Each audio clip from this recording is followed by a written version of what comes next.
Welcome back everyone. Today I'm going to show you how to make one of my favorite dishes, Vietnamese Savory Crepes, also known as Banh Xeo.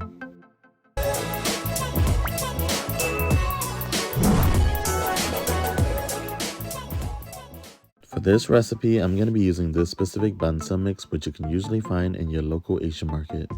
I like this brand a lot because it always comes out nice and crispy. We're going to start by emptying the flour in the bag into a big bowl, and don't forget the turmeric pouch at the top as well. If you decide to use a different type of brand for the flour, I can't guarantee that the results will be the same because some of them are quite different from each other. Even though they already provide turmeric in the pouch, we're just going to add a little bit more. We're also going to add just a little bit of salt to the mixture. Next, we're going to add some coconut milk. Don't forget to shake the can or the box up before you add it in. I personally like the Aroy D brand, but you can use whatever you'd like. We're also going to add a few cups of water to the mixture, and then we're going to add in some beer. Growing up, my mom always used Heineken beer for the mix, so that's what I'm using. I'm sure you can use seltzer or any other type of light beers, but I've never used them before, so I don't know how the results would be. Once you pour in all the liquids, you're just going to want to whisk it up until you get a nice and smooth batter. While whisking, make sure you also get the sides so that you can ensure that no clumps will remain and you get a batter that's super smooth. During this step, you can also add in some chopped up scallions to the batter, which a lot of people like to do. Once the batter is fully mixed and incorporated, just let it sit and rest for about 10 to 15 minutes before you use it.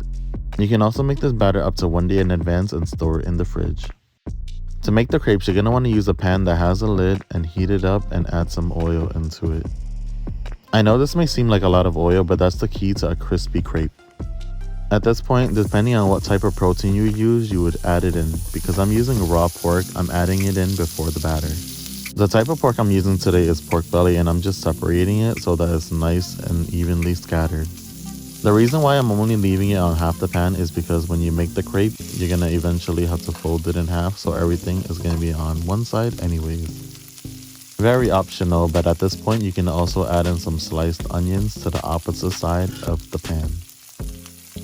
After letting the pork belly cook for a bit, we're going to add in some of the batter. Depending on the size of your pan, the amount of batter you add in will vary. For reference, I'm using about a 10.5-inch pan, and then I added about 1 cup of batter into it. If you have too much batter in the middle of the pan, just swirl it around until it spreads out to the edges. Now we're just going to cover it with the lid and let it cook for a few minutes. After a few minutes, we're going to remove the lid and the meat should be fully cooked. At this step right here, we're also going to add some shrimp. I don't like to add it early on when I put the pork because it gets overcooked and I don't like when my shrimp gets chewy. At this step, you're also going to want to add some extra oil around the edges so that the crepe can be nice and crispy, and try to separate the edges a little bit so the oil can seep under it. At this point, you would also add some bean sprout into the filling, but I didn't have any, so I didn't include it. Please keep in mind that just because I use pork belly and shrimp, you don't have to do that if you don't want it.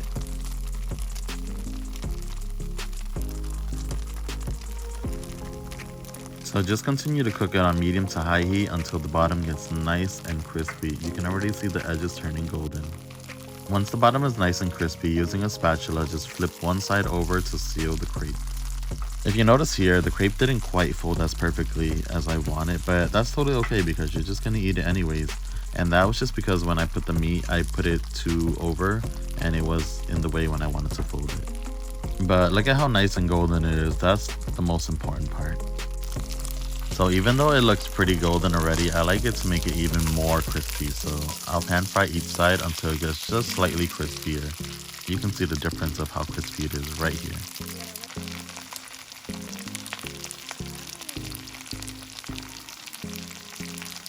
So once it's crispy enough for you, we're gonna plate it up.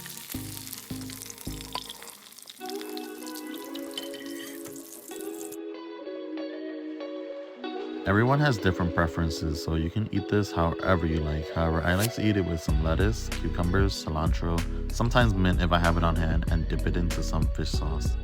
And just like that, it's ready to eat. You can use the lettuce to wrap it up and dip it into the fish sauce, or you can wrap it with rice paper rolls. Next, I'm going to show you another way you can make it. So in this version, I'm putting scallion into the batter, which is super optional, but lots of people like to do it. So if you notice here, I didn't quite add in a protein yet. That's because depending on the type of protein you want to use, you can put it before or after the batter. And we're just going to repeat the same steps just like before.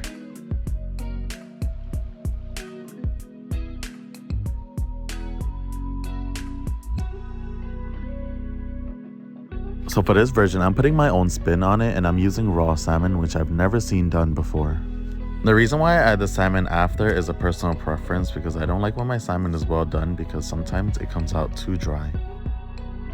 Also, I sliced my salmon pretty thin, so it's gonna cook pretty fast. I'm also gonna add shrimp during this step as well. After, I'm gonna cover it with the lid so that it can steam for a bit and cook. Then I'm going to use the opposite side of the crepe to fold it over so that I can seal it shut and continue to cook the salmon and the shrimp while crisping the crepe up as well. Just like before, we're going to flip it over once more so that we can get both sides nice and crispy. Once the crepe is nice and crispy and the salmon and shrimp is fully cooked, you can plate it up just like before. I just want to remind you all that just because I use cucumbers, lettuce, and cilantro, you don't have to follow what I did, or you can if you want. Feel free to also use a different type of lettuce. Typically, I like romaine lettuce, but I didn't have any at the time. You can also use mint and exclude whatever you don't like to eat. Food is a canvas, so just make it your own.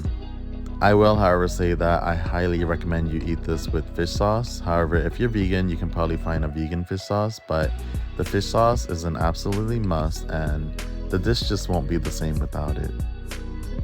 Don't forget that you can basically fill this with any protein you'd like. So if you don't eat seafood, you can use any types of meat, or if you don't eat meat, you can use tofu.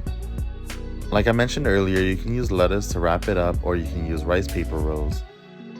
Personally, I prefer the rice paper over just using the lettuce to wrap up the Banh Xeo because it's much neater and it's easier to eat. When wrapping, you just want to put whatever you like to eat typically and try to spread it out evenly so that you get a little bit in each bite. Depending on the size of your rice paper, you have to keep in mind not to overfill it, otherwise you won't be able to seal it afterwards. If you never rolled these before, you just want to tuck it forward until you reach the middle, then you're going to fold in the sides just like this. Then just continue to roll it forward until it seals shut.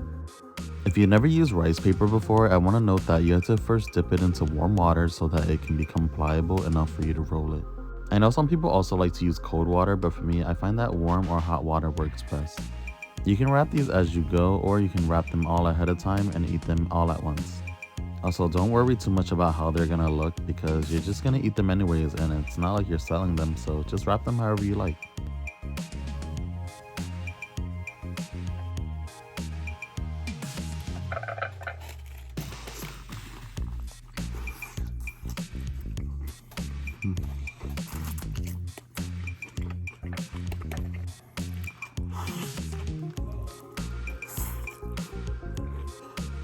I hope you all enjoy the recipe, and don't forget to like, comment, and subscribe.